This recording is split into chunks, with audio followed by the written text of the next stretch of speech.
Justement, Oui. vous avez fait le point sur ce qu'on appelle les fake news autour de ce coronavirus. Et oui, on va essayer de démêler le vrai du faux. Alors, ça a un nom, finalement. L'OMS appelle ça l'infodémie. C'est une épidémie de fausses informations. Ça s'appelle Coucou, une Elisabeth, infodémie. regardez qui arrive. Bonjour Elisabeth, Voilà, allez vous vous allez bien. installer.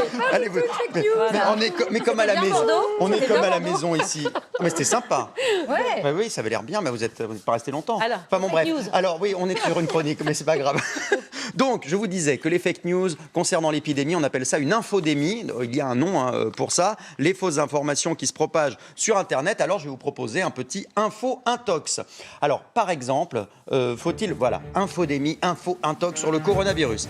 Par exemple, faut-il se méfier des moustiques? Voilà la question. Enfin, je dirais Oui ou non, les non, piqûres de moustiques? Pourquoi? À votre avis? Non. Eh bien, vous avez raison. Pas de risque de transmission avec une piqûre de moustique puisqu'il s'agit d'un virus respiratoire. On a lu ça sur Internet, mais non, aucun risque. Alors, autre question. Est-ce que ceci que vous allez voir à l'image est dangereux? Regardez.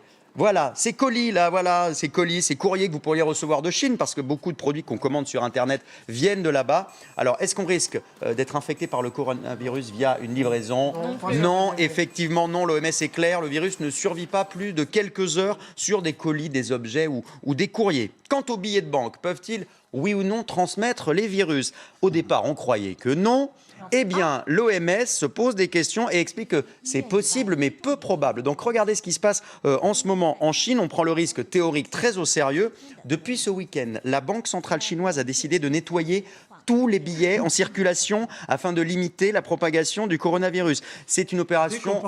Ah non, mais c'est une opération d'une envergure absolument gigantesque. Des millions de Parce billets. que si quelqu'un de contaminé retouche le billet, on peut commencer l'opération. Ah bah oui, ça va être. C'est-à-dire qu'on vient de remettre 4 milliards de billets en circulation.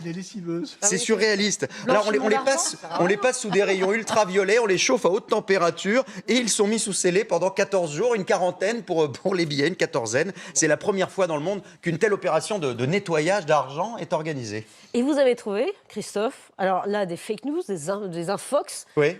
complètement farfelus. Ah oui, il y a des trucs assez dingues qui circulent. Par exemple, l'urine de bébé pourrait protéger contre le coronavirus. On a lu ça, oui. La réponse est non. Certains prétendaient qu'on pouvait se prémunir en se lavant les mains avec du pipi d'enfant.